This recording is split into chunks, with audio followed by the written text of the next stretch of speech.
What is it that can make 80,000 people in a stadium, and 3 billion more across the planet, hold their breath at the exact same microsecond? What possesses grown adults to weep openly in the streets, strangers to embrace like lifelong friends, and entire metropolises to fall into a dead, eerie silence? It isn't politics. It isn't religion. It is a game played with a leather sphere on a patch of grass. Every 4 years, the routine of human civilization is interrupted.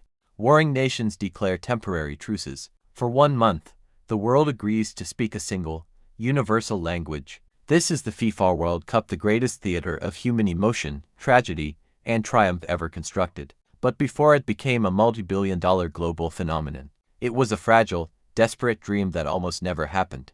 To understand how we got here, we travel back to a time when the world was vast, disconnected, and deeply fractured. In the early 20th century, football was undergoing a quiet revolution. Industrialization had spread it like wildfire. British sailors, railroad workers, and traders carried the simple game in their cargo, dropping anchors from the ports of Buenos Aires to the docks of West Africa. Everywhere they went, they left behind a ball, and an obsession was born. By the early 1900s, football belonged to the world. Yet, there was no true battlefield to prove who was the best. The Olympic Games offered a glimpse of international competition, but it was strictly for amateurs. The true masters of the sport, the professionals, were locked out. The global community desperately needed a stage where nations could measure their strength not through gunpowder and steel, but through skill, strategy, and sweat. In 1904, a small group of visionary football administrators met in Paris to form the Fédération Internationale de Football Association FIFA. They had one radical, borderline delusional ambition: to create an independent world championship. For decades, the idea was laughed out of rooms, dismissed as a financial impossibility. Then came Jules Rimet, a Frenchman with a gentle face and an iron will. Rimet became FIFA's president in 1921. He believed with fierce conviction that football could unite humanity. After years of political infighting, he finally declared that the first World Cup would take place in 1930.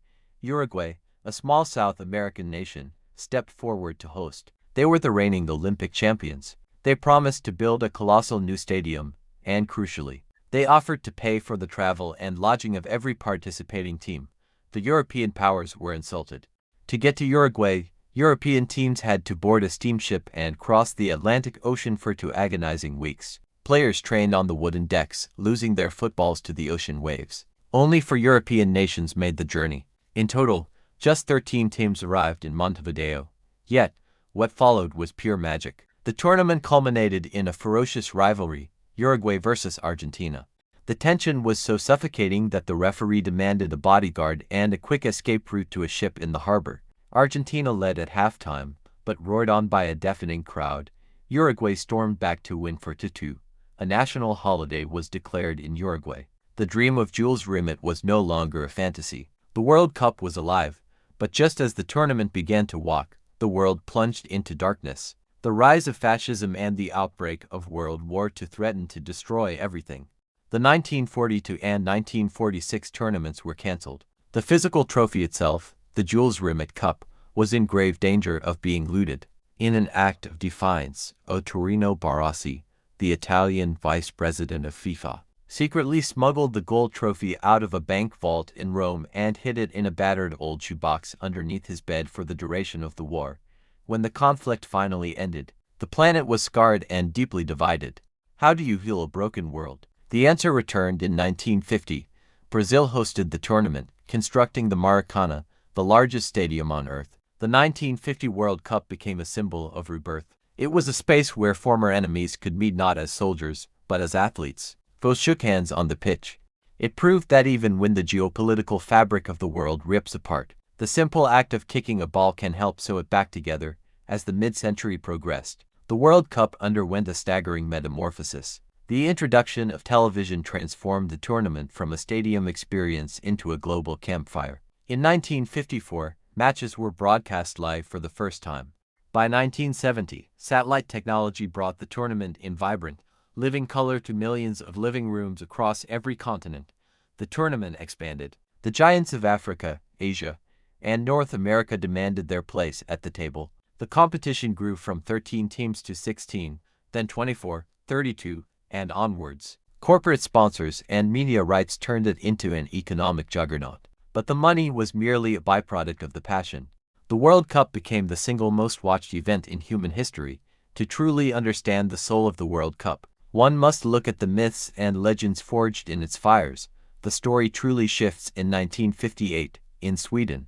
A skinny, impoverished 17-year-old boy from Brazil, whom the world would come to know as Pele, stepped onto the pitch. He played with a joy, a rhythm, and a supernatural grace that looked less like sport and more like dance. He scored a hat-trick in the semifinal and 2 goals in the final, weeping tears of disbelief on the shoulders of his teammates as Brazil lifted the trophy. Pele didn't just win a tournament, he turned it into the beautiful game. Fast forward to 1986 in Mexico, a tournament dominated by a single, flawed genius, Diego Armando Maradona. In a quarter-final match against England, just 4 years after the Falklands War between their two nations, Maradona embodied both the devil and the angel of the sport. First, he leapt into the air against the English goalkeeper and punched the ball into the net with his fist. The referee missed it, and Maradona mischievously attributed the goal to the hand of God. But just 4 minutes later, he took the ball in his own half and embarked on a breathtaking 60-meter, 11-second slalom, dancing past 5 English defenders before scoring. It was the goal of the century. The World Cup is also a stage for Shakespearean tragedy. In 2006, the world watched the grand finale of Zinedine Zidane, the elegant French maestro leading his country in the final against Italy. But in extra time, provoked by a volley of personal insults from an Italian defender, Zidane snapped. In full view of billions of viewers, he turned and violently drove his head into the chest of his opponent. The red card was raised. The image of Zidane walking past the golden World Cup trophy, his head bowed, remains one of the most haunting images in sports history.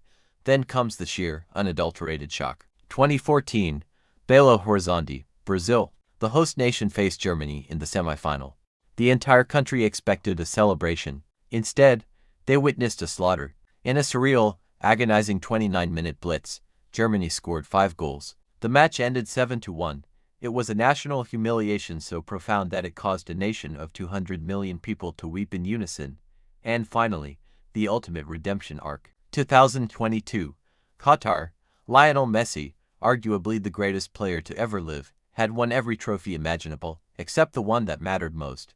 In what is universally considered the greatest final ever played, Argentina and France traded blows like heavyweight boxes, drawing 3-3 after extra time. It came down to the cruelty of a penalty shootout. When the final ball hit the back of the net, Messi fell to his knees. At 35 years old, the king had finally captured his crown. Behind the grand narratives lie bizarre, astonishing truths that sound more like fiction than history. In 1966, the World Cup trophy was stolen from an exhibition in London. It was found wrapped in old newspaper under a garden hedge by a common black and white mongrel dog named Pickles. The youngest player to ever win a World Cup is Pele, at 17 years old, while Egypt's Essam El Hadary became the oldest player to ever step onto the pitch in 2018 at the age of 45. The largest victory occurred in a 2001 qualification match, where Australia defeated American Samoa by a staggering scoreline of 31-0. Brazil is the only nation to have played in every single World Cup tournament since 1930, and they hold the record for the most titles. With 5 stars above their crest, the 2022 World Cup final between Argentina and France drew a combined global audience of over 1.5 billion viewers, making it the most watched single sporting broadcast in human history. As we look at the modern landscape, we realize the World Cup has evolved into something far greater than sport. It has become a soft power tool of global diplomacy. In a world that is increasingly polarized, fragmented, and insulated by digital walls, the World Cup is one of the last remaining spaces where humanity experiences something together. It is a common language. Ultimately, the FIFA World Cup is a mirror held up to humanity. It reflects our capacity for profound joy, our vulnerability to devastating heartbreak, our flaws, and our capacity for absolute greatness. It reminds us that no matter where we are born, what language we speak, or what hardships we endure, we all share the same capacity to dream.